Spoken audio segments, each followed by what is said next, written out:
another story I heard about myself. This one happened in high school. We had this teacher in high school whose kid went to our high school. His name was Mr. McNamara, and his son Jake McNamara went to our high school. He was a sophomore when I was a senior, so he was 2 years behind me.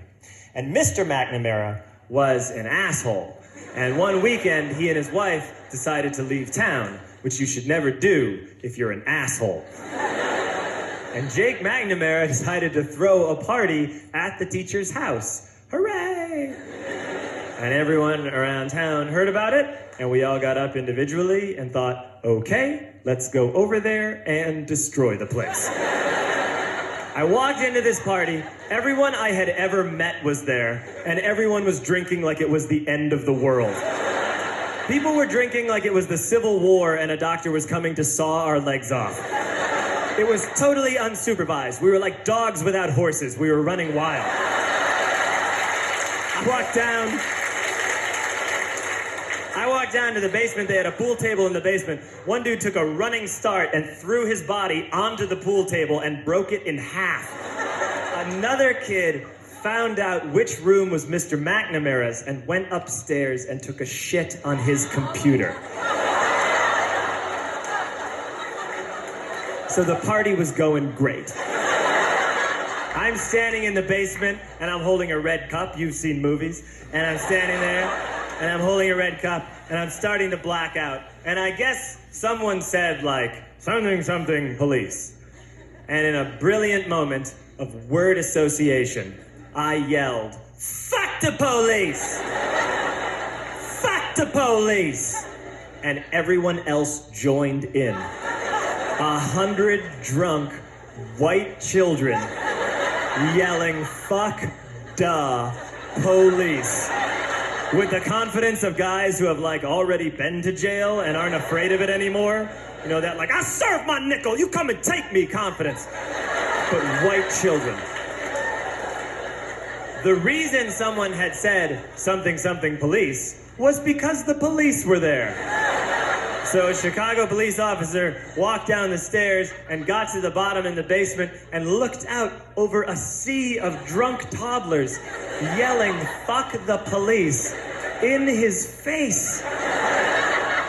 And he was almost impressed. He's like, wow. And then he leaned into his walkie-talkie and went, "Get the paddy wagon." And my friend John, who is now a father, this man now has a baby, he grabbed a 40, smashed it on the ground, and yelled, "Scatter!" And everyone ran in a different direction. We all ran in different directions. It was like that scene in Ratatouille when the humans come in the kitchen and all the rats go in different ways. We all ran in different directions. I ran into the laundry room and I jumped up on the washing machine and I crawled out through a window into the backyard, and now I'm running through the backyard and there was this big chain link fence and I thought, I've never climbed a fence that high before. And then I woke up at home.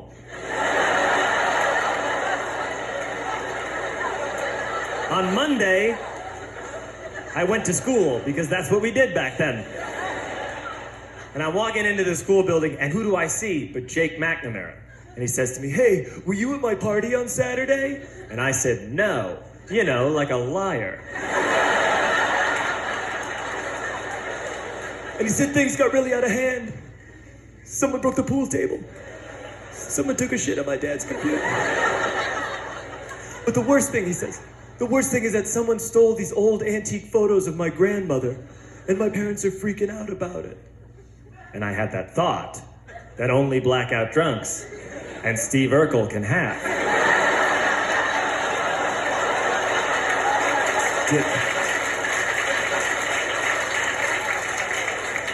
Did I do that? I figured no, I wouldn't have done that.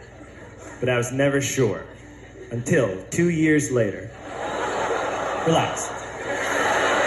I'm playing video games with this kid named Alex that we also went to high school with. 2 years later, we've graduated by now. We're playing video games for a couple hours. And then Alex says to me, "Hey, come here. I want to show you something."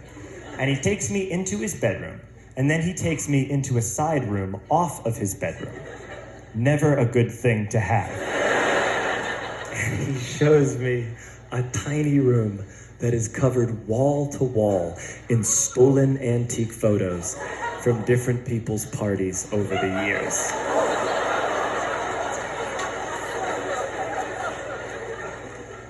I said, why?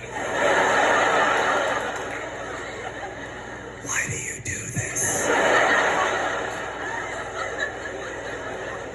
And Alex said, because it's the one thing you can't replace.